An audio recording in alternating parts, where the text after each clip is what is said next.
Well, hi everybody, and welcome to the Cultural Studies podcast. My name is Toby Miller, and my guest today is. Hi everyone. Hi Toby. My name is Kylie Message-Jones. I'm a professor of interdisciplinary and public humanities at the Australian National University, which is located here on Ngunnawal and Ngambri country in Canberra, Australia. Many thanks. And Prof, despite where you are located, your t-shirt says Oxford. Yes, it does. This is one of my very few clean t-shirts that I happened to pull off the ground this morning, so it wasn't intentional at all. Now, I've got a question that I ask everybody, which is to inquire what's currently dynamizing, preoccupying, impeding, interesting you. What's going on for the Prof?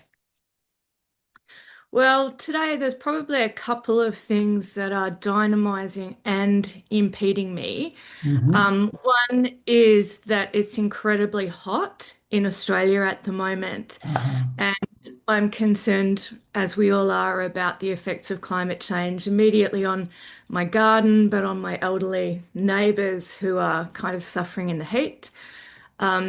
So that's just an immediate issue, but the more, I guess, pressing matter for me professionally or academically or intellectually is a problem that I've been having for a long time.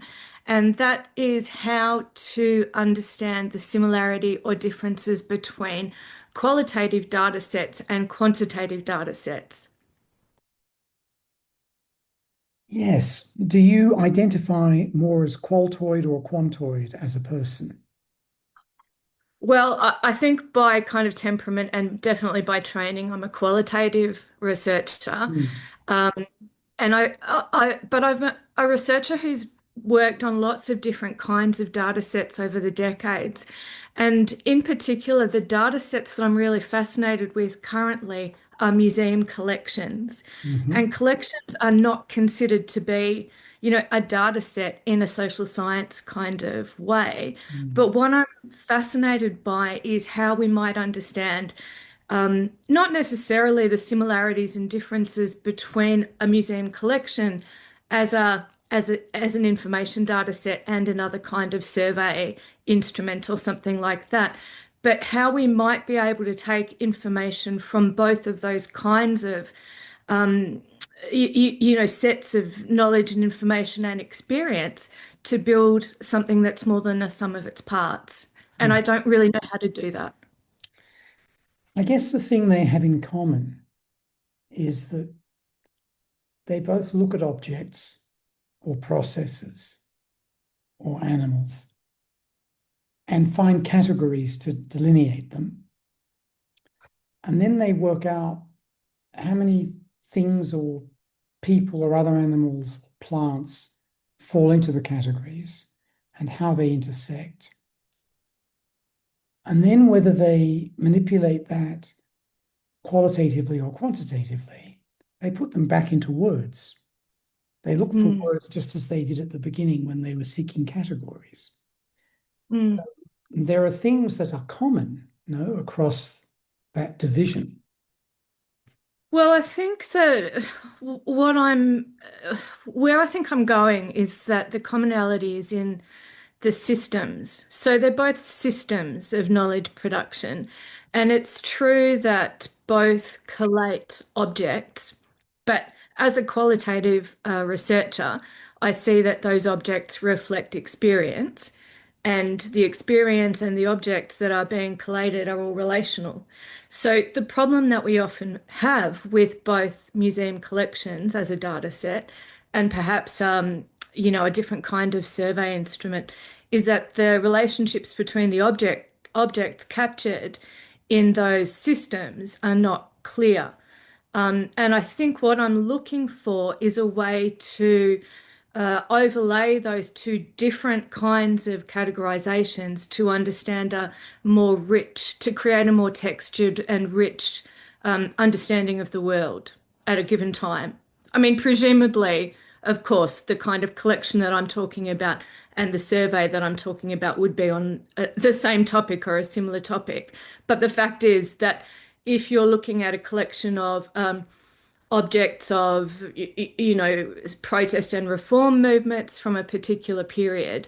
And then you interview a range of people about their understandings of democracy. The results are very, very different. The findings are very, very different. So even if you interviewed or collected material from the same person, I guess what I'm saying is the systems that operate to create that knowledge are very different, and it would be nice to see how we could sort of bring those together in a meaningful way. Yes, this is the problem with survey research versus open-ended questions in part, that one is very instrumentalized and narrow for the purposes of systems, and the other is very open but hard to systematize. Yeah, that's right. And museums are one of your bailiwicks, they're one of your big areas. And you've written about all sorts of matters related to them, Prof. Kylie. I wonder if you could tell us what's changed for you in your vision of the museum over the last long period of researching them. Yeah, well, I guess I've been looking at museums for, gosh, 20 odd years, I guess now. Um, and although my work really does tend to be categorized as museum studies work, I've tended to avoid calling myself a museum studies scholar. And that's because I resist being confined by a certain research field. I don't believe that museum studies is a discipline, and I don't believe it should aspire to be a discipline. But I really am motivated by the research question, which is primarily, if I'm studying a museum, it's why is the museum the most appropriate venue to answer this current problem or whatever it is. So I always start from the question of why museums. So the museum isn't my default starting point. The question why museums always is.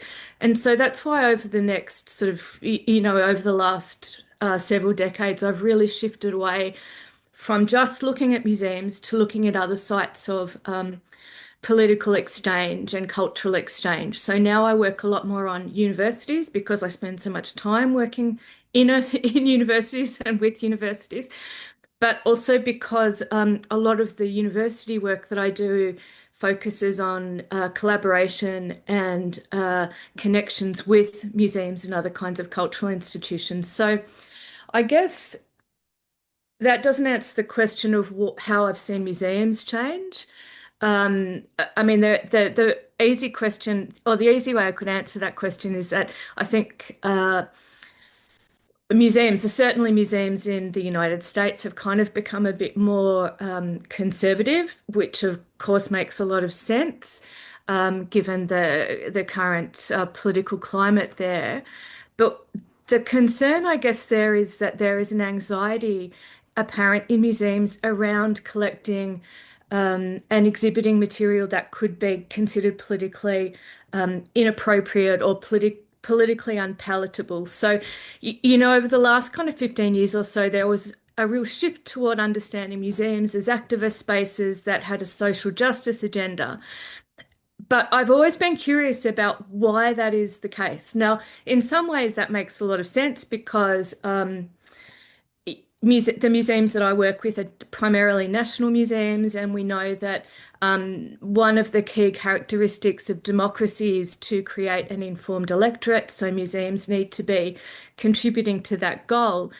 But I don't know that I think that there should be an automatic association between museums and a leftist political agenda. I think that museums need to be engaging with the full spectrum of political in activism or political representation or whatever. So I think that there's a shift there in that there that museums have moved through this kind of social justice phase and are now facing a bit of an anxiety about what to do and how to be political and whether they should be political. And that's really fascinating. Um, but the other issue, I guess, is the methodological changes that have, uh, you know, kind of occurred in parallel. So for people studying cultural sites, cultural events, museums, whatever, there are real sort of interesting challenges opening up, and people are starting to engage more with questions of methodology about how you do this work, and I find that incredibly fascinating.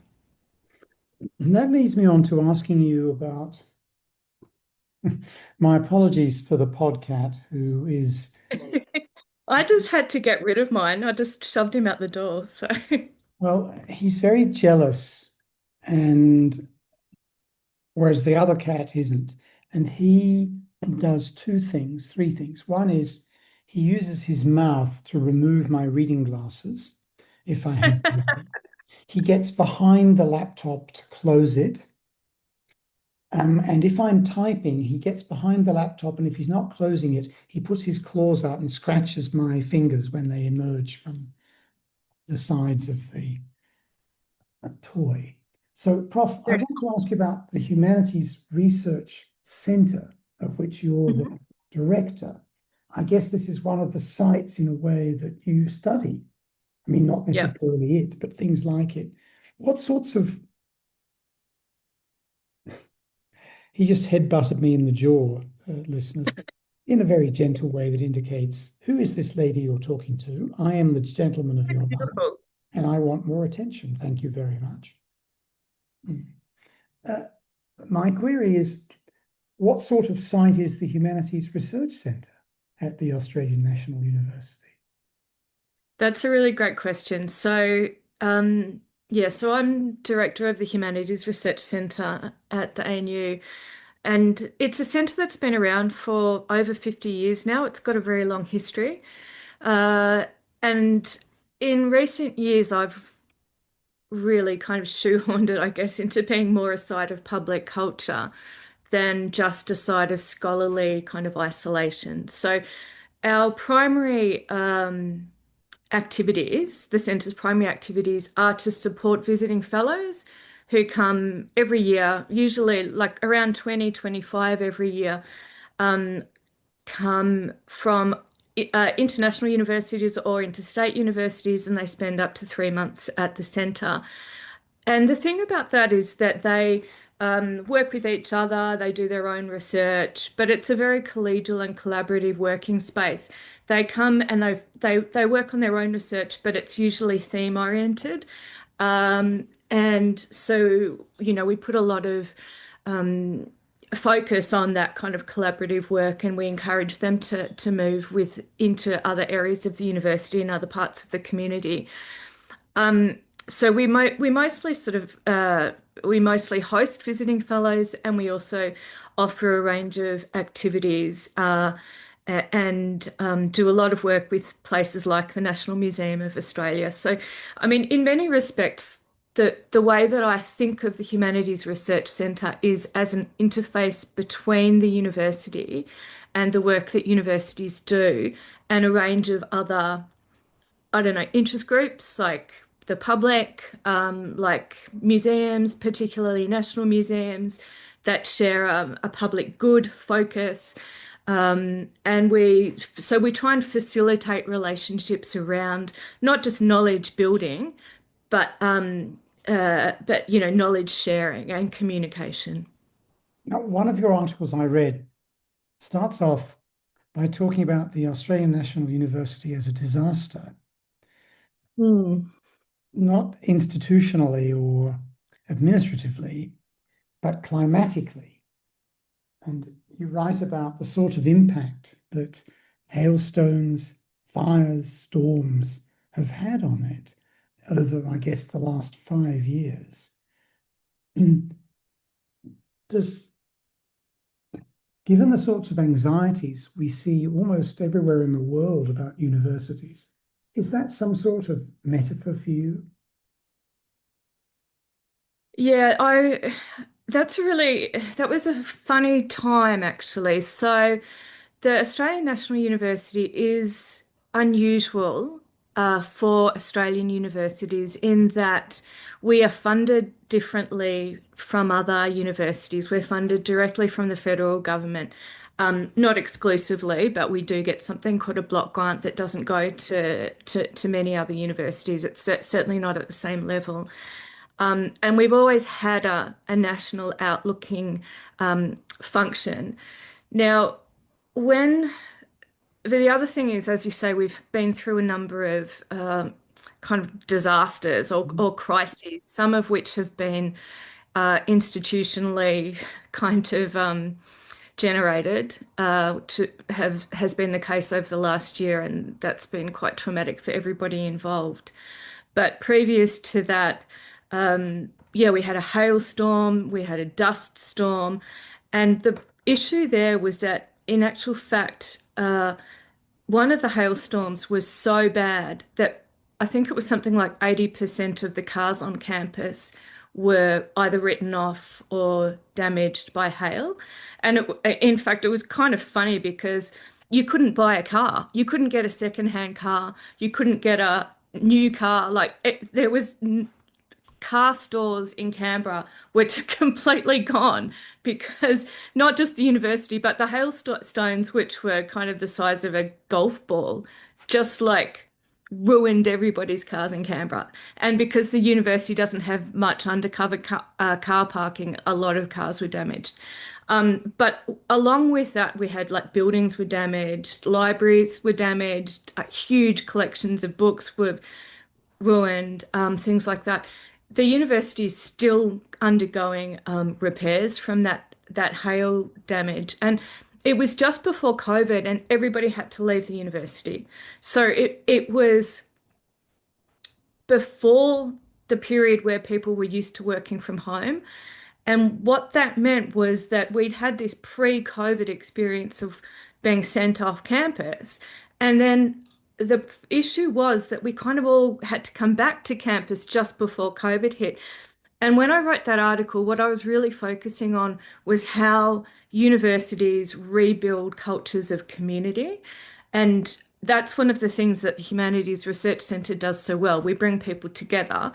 And we, as I say, we interface with other areas and other kinds of, stakeholders and communities and whatever. But for that particular article, what I was really interested in was how rank and file staff build connections after this horrific experience of being sent off home.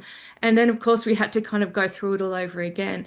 And after people came back after COVID, they had a lot of trouble doing it again because they'd already had this experience of rebuilding connections and then they were sent home and to do it again.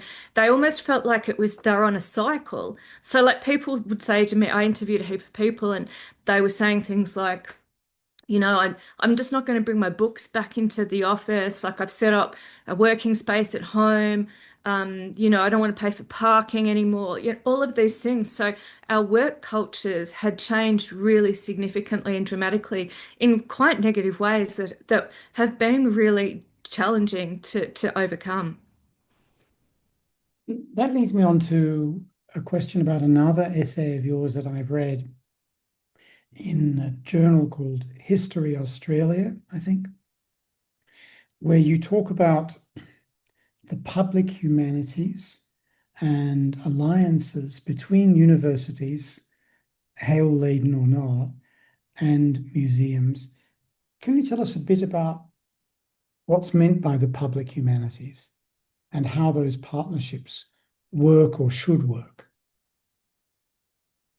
Yeah, so public humanities for me is it's an interdisciplinary research field. And the way I think about public humanities is not just working at the interface of universities and the public, although I mean, public history is probably the most familiar kind of tool that people will be used to that does that work. And what public history generally does is it is applied humanities work or applied history work. So it's applying like taking oral histories with a local community of some kind or whatever. So it's applying knowledge or extracting knowledge in some cases from a particular area and then reconstructing it into academic knowledge or academic publications, that kind of thing. But the way that I see public humanities is a very clear collaboration between equal partners, equal knowledge holders, equal knowledge makers. So we work together to generate knowledge in different forms. And that's really important. But the other thing that I see public humanities as doing is reflecting in a scholarly way on that work itself. So again, with all of the research and all of the kind of intellectual work I do, there's always a practice element as well as a reflective, more sort of scholarly element. And I usually don't keep them separate like that, but so it's doing the work, but also then analyzing how that work is done. So it's not just applying something, it's also how do we use the knowledge that we've produced to generate further critical thinking about the field that we're working in or with. And that word critical is interesting here because, of course, it originates with the idea of bringing things into crisis. And you've written also about crisis, a culture of crisis. Mm. Could you elaborate a bit about that? Obviously we've mentioned the horrendous climatic crisis along with the pandemic or syndemic crisis as it affected people at your college.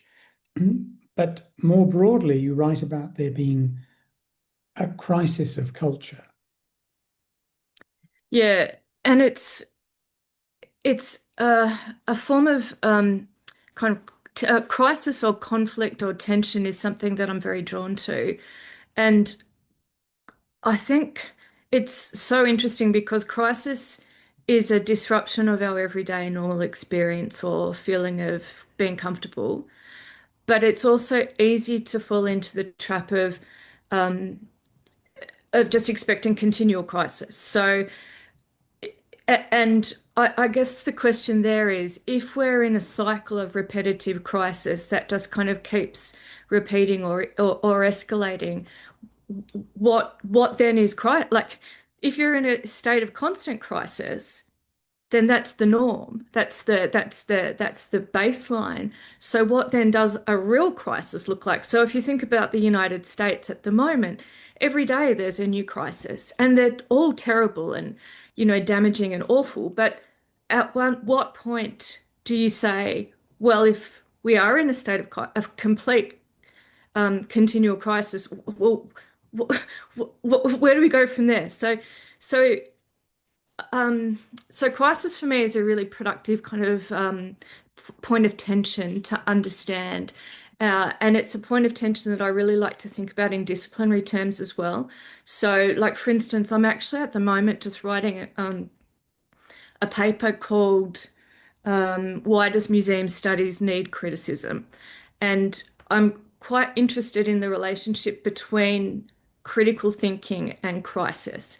So whether crisis generates new forms of critical thinking in the sense that it can create a disruption or interfere with our normative ways of approaching something, and then what does that do for our methods? So and it's so, again, if we bring it back to museum studies, it's a good crisis and criticism are interesting because museum studies doesn't have a traditional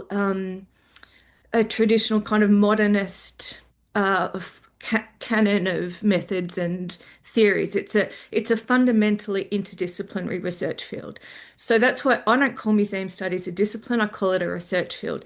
There's a push in the field for it to try and identify a set of methods which would be, I understand, helpful to students, But I really like the fact that it's disruptive. I like the fact that it's interdisciplinary.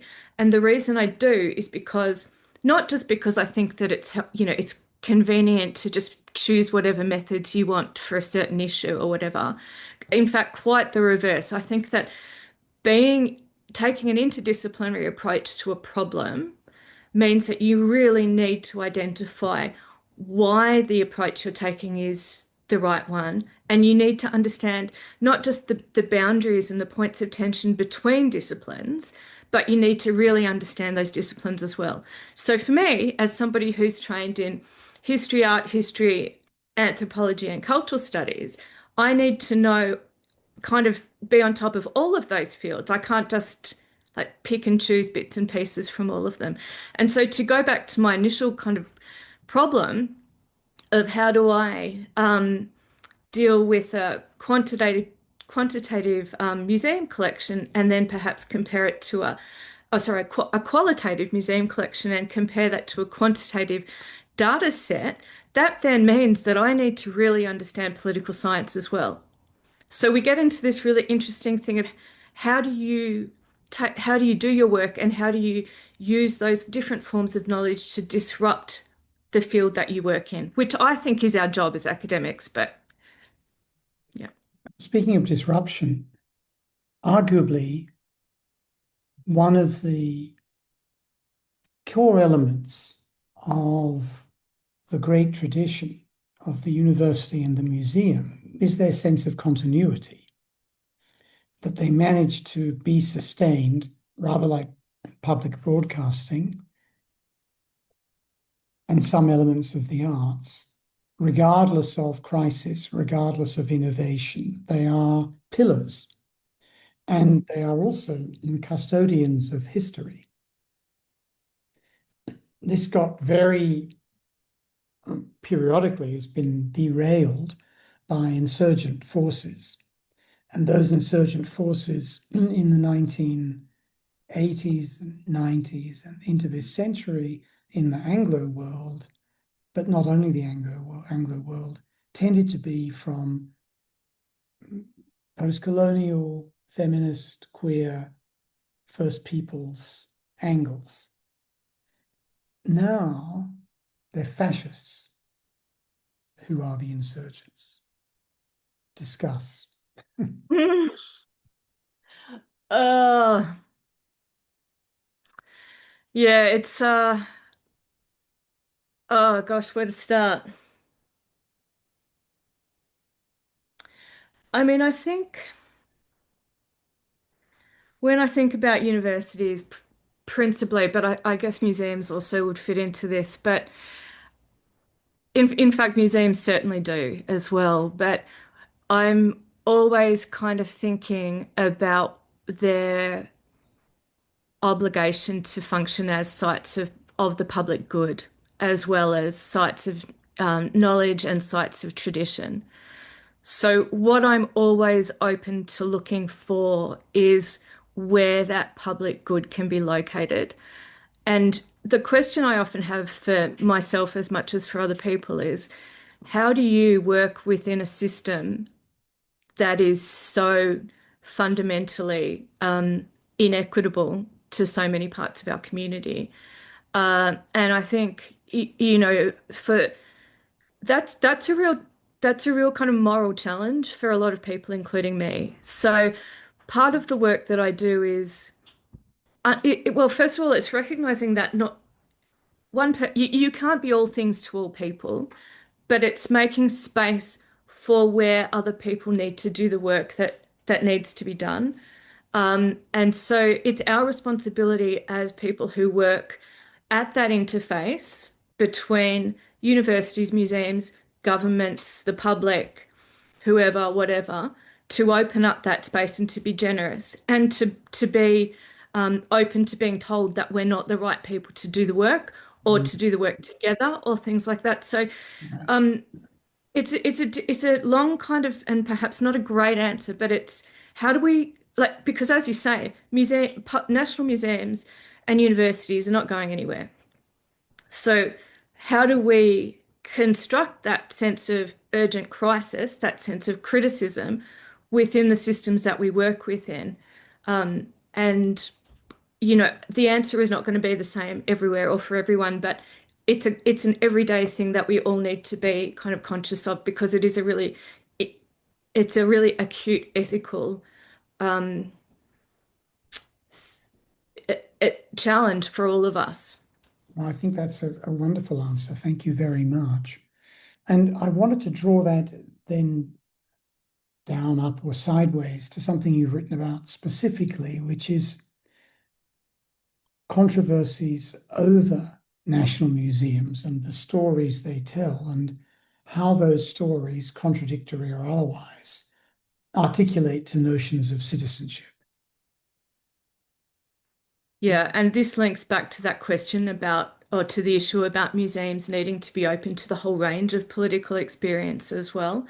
Um, I've written about something that I called a citizenship of hate.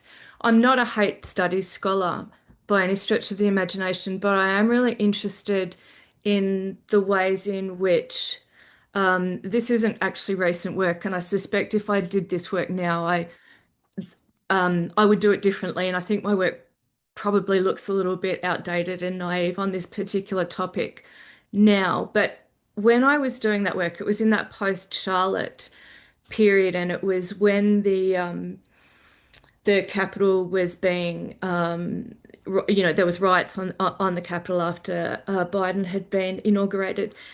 And what I was interested in was what appeared to me to be a form of patriotism where people were expressing hate and white nationalism and all these kind of awful sentiments, but that was their form of citizenship. So let's protest on the National Mall as a form of citizenship.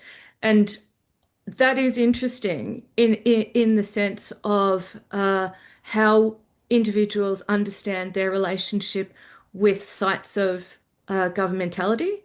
And that is a question that is very, common, and it's not exactly interesting for people who work in political science, but it's not a question that gets asked in the cultural sector, and particularly in spaces that deal with museums a lot. So, and museums don't have a good answer for that. How do they then, how do they do that work? How do they respond to that work? Because you can't just ignore it. Absolutely. And it's one of these cases where the power of cultural insurgency is on the right, not the left, after decades of it being the other way. Though that said, the United States has had far-right social movements for longer than it's had left-wing social movements.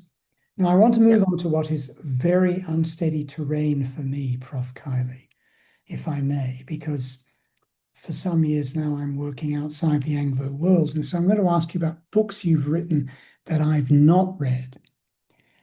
So I'm hoping you, if you don't mind, you might adumbrate bits of them for me and for any listeners who may not have read them. Yeah. So this is one where, as I say, we're building on my ignorance. I And hope I've read it. you've read the books. Yes, Yeah. but with some of these articles, it's quite possible that I've read them more recently than you have. But with Yeah. books, I'm nervous. uh, okay, well, I'm just going to give you a title or two and see if you can remember what Okay. they're about. All right. There's one called Collecting Activism, Archiving Occupy Wall Street. Now, Occupy may be something that people have forgotten. There may be people listening who've never even heard of it. I might have read that book. It- I'll have to remember. well, Uh, apparently it has your name on the spine, Prof. yeah, I'm actually a little bit glad you picked that one. Okay, so that book was written about the about it was written about the Occupy Wall Street movement, which spread through the Western world, and not just the Western world, but my particular field site was the movement in New York City. And I was particularly interested in that again, this point of tension. So, and not just the tension between the protest and the, national state or the national government or the capitalist kind of, you know, the capitalist enterprise.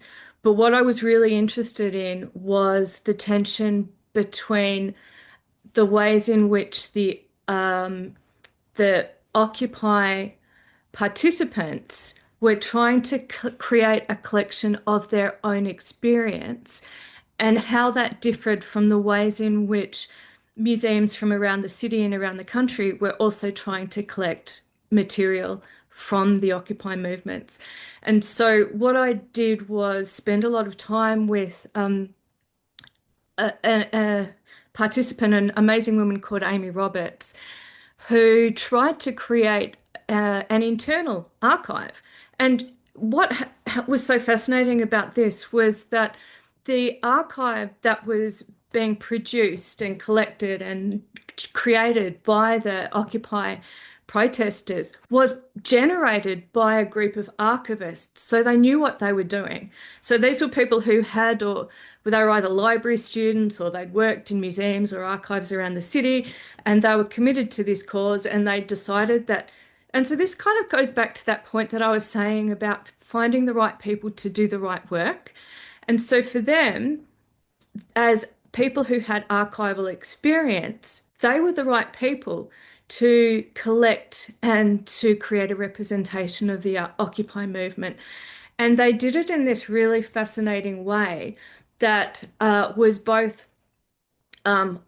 used the correct archival kind of language and boxes and all of those sort of the science of archiving. They were very concerned about doing that correctly, but they were doing it on their own terms and using their own voices and representing their own experience. And what was so interesting to me about their approach was not just that they, collected signs, protest signs or whatever from the streets, but that they were essentially creating an institutional ethnography of the Occupy Wall Street movement. So it wasn't just a collection of stuff. They were collecting documents. They were representing their experience. So they were doing an ethnography of it, and that was the first time I've ever seen that kind of work. And it couldn't be compared with the kinds of collections that were then created by museums from around the other, the city and the country, as I said.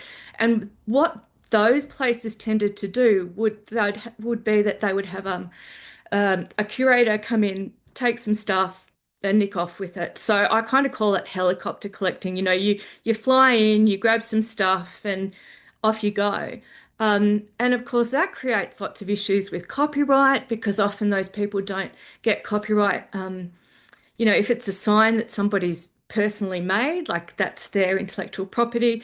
And those collections that ended up in other museums are they're very clean, and they're quite pretty, but they don't really tell anything about the experience of being at the protest, like the collection that was generated and made by the protesters themselves. Ironically enough, over a long time, the collection that was made by the protesters kind of was dispersed and disseminated, and it had a very difficult time finding a home. And the main reason for that was because, again, in the true spirit of that movement, the people who had created it had certain conditions. Like they wanted the signs to be able to be reused. So you could it'd be like a library. You could borrow the signs in order to reuse them. That's just one. But and there was kind of tensions around how they were going to do things and who would do what and whatever. And it ended up going to the Tenement Library in New York. But it's really kind of a bit of a partial. It's a partial collection. It's not fully what was collected. It's still more accurate, in my view, the um, than the collections at other museums. But it is kind of interesting to look at all of these different constructions uh, it, it, in unison to see how they each have strengths and differences, and what you can understand by looking, at the general thing as well as specifically. Like the I always wanted to go to see like well, I would never be able to, but I always had this idea that the best collection of material from that protest was probably in police kind of, because the police confiscated a whole lot of stuff, and I always thought that that collection of confiscated material would be really fascinating to look at. So anyway, yeah. Rather than ask you about specific books that you may or may not have forgotten writing, perhaps I could ask Forgotten you what I wrote, yeah. a general question about the books, and you could let people know some of the other themes that you address in them. I mean, I've noticed racism is one topic, for example. I'm sorry, I've just realized that. Can you hear that? No. Okay. There's some work just being done outside my window, so it's just quite noisy. Oh, no, I can't hear any of that. I was just asking you about one of the themes that I think is in your work, which is to do with racism and museums. Yeah, so I am very interested in racism and museums, and in particular, again, I mean, I guess it's kind of connected to the idea that museums are not very good at engaging with politically unpalatable forms of political action, and racism is certainly one of them. And that's because when you look at the system of what a museum is, it's generally um, it's generally peopled by people who have a particular kind of view of the world. And because there's been so much attention on and so much kind of belief that museums are social justice instruments, there is a real, and again, I'm going to use this word anxiety. I think it's a really great word for institutions. There's a real anxiety about dealing with ideas that are not comfortable. And racism is a perfect example. Hate is another example.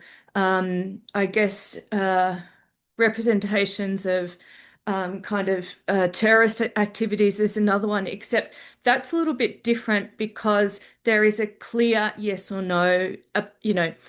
People don't like that, so we can represent it in that way. But when you're dealing with the history of like the history of Australia is a history of racism in many respects. And so to do that history, to demonstrate the history of Australia accurately, you need to engage with these ideas that the public find very difficult. So museums really struggle with doing that. And when they, well, in fact, I think that they should always do it just because it is part of our history. And I think that any attempt to do that is better than no attempt. So I'm always fascinated by examples, like by examples where museums or whatever are pushing ideas that challenge the status quo or that make people ask questions, that raise issues. So again, that might just cause that little disruption in thinking, why is this how we think? How is this normal? That sort of stuff. So, um, yes, I'm always interested in the politics of culture, and I'm also always interested in how politics is cultural. So I'm always looking at those two kinds of streams, and that is something that goes through all of the work that I've done, whether it's been on the way that museums, so the Smithsonian museums deal with or have kind of brought in minority groups or have excluded minority groups from time to time, how museums in Australia have represented the history of um, racism and the White Australia policy, how museums have generally kind of represented democracy and how they understand democracy, because, democracy is not just this one singular shiny object. It's a messy, often ugly process of contestation always. And I think we have to be open to that and we have to be struggling with that and representing it as a struggle. And Prof, I have one more question for you, if I may. And when you've answered that, I'd like to invite you to add anything you may wish.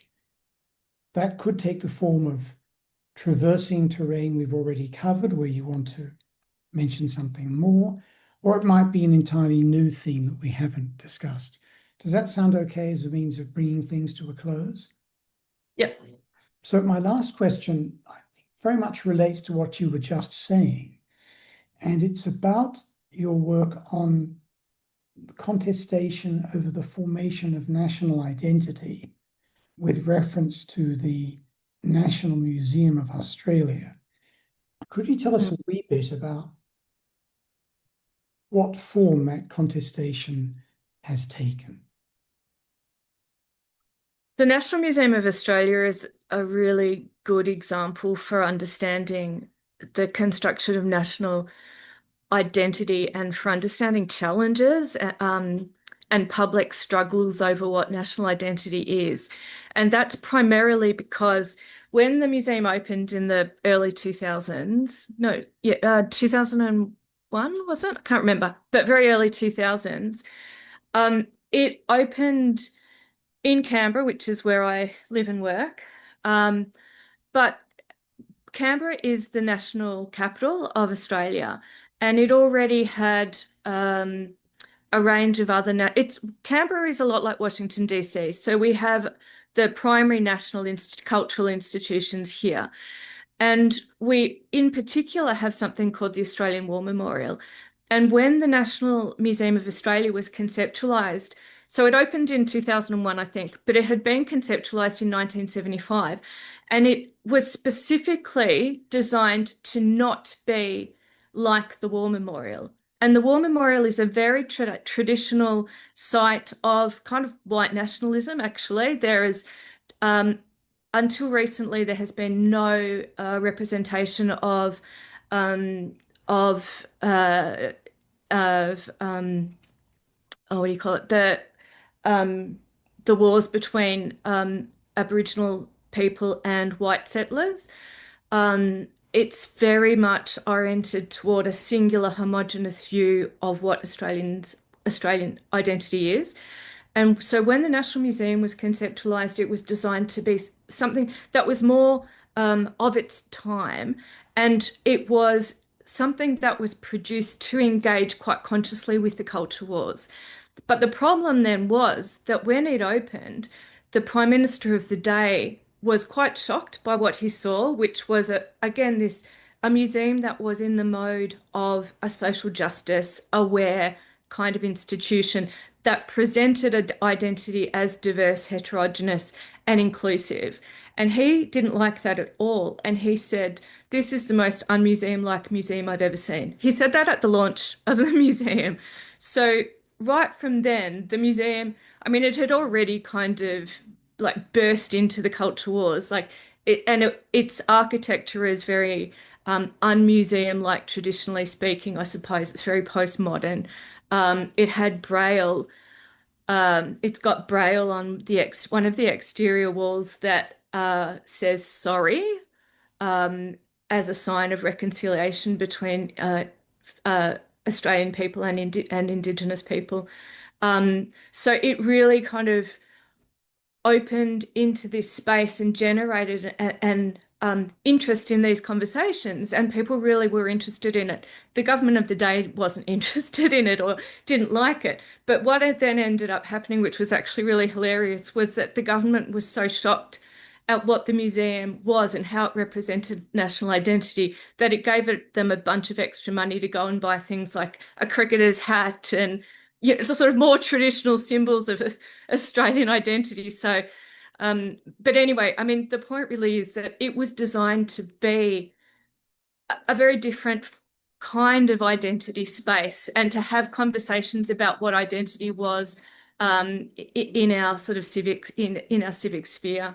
So, I really like that example, and as that museum's aged, it's doing really good work with creating. So it started off with like exhibitions of emotions. What does it feel like to be an Australian? But now they're really kind of moving into experiential work, produced in collaboration with communities and things like that. So it's matured in a really sophisticated way.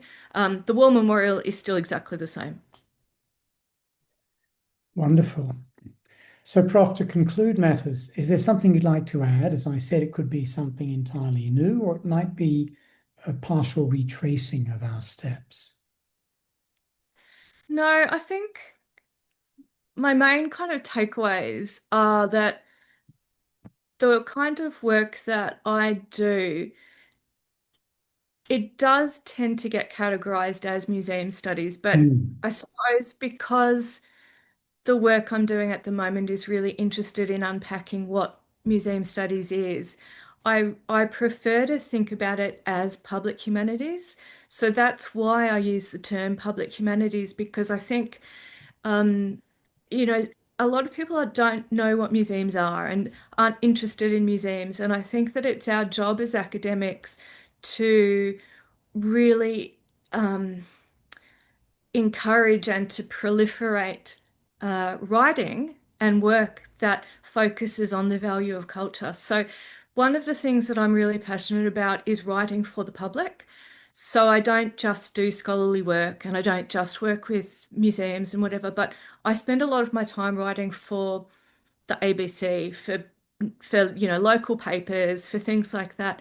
And it's not just because I'm interested in communicating with people about a certain topic, but it's because I think that we have an obligation, as all academics do, but certainly as humanities academics, I think we have an obligation to always be talking with the people who are around us. And we don't find that very easy. It's a hard thing for people to do.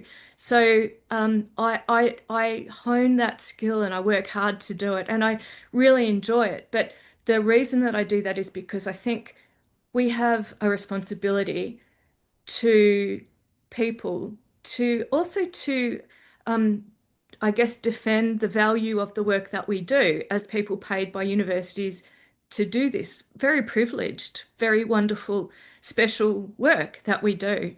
So I think thinking more broadly about museums and so I don't think about museums as containers of stuff. I think about them as interfaces with the public. I think about them as sites of politics. I think about them as sites of political and cultural engagement. So for me, it's always how do we think more broadly about those things, because there's always going to be some disruption, some hook, some thing that is going to be relevant to somebody else, and it's our job to find that thread and to chase it down, and to talk to the people that we're trying to communicate with, to understand them better as well, because ultimately all humanities is public humanities.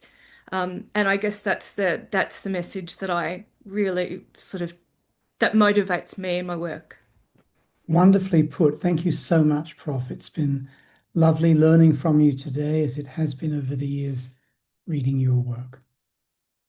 Thank you, Toby, and thank you for your cat's attention as well.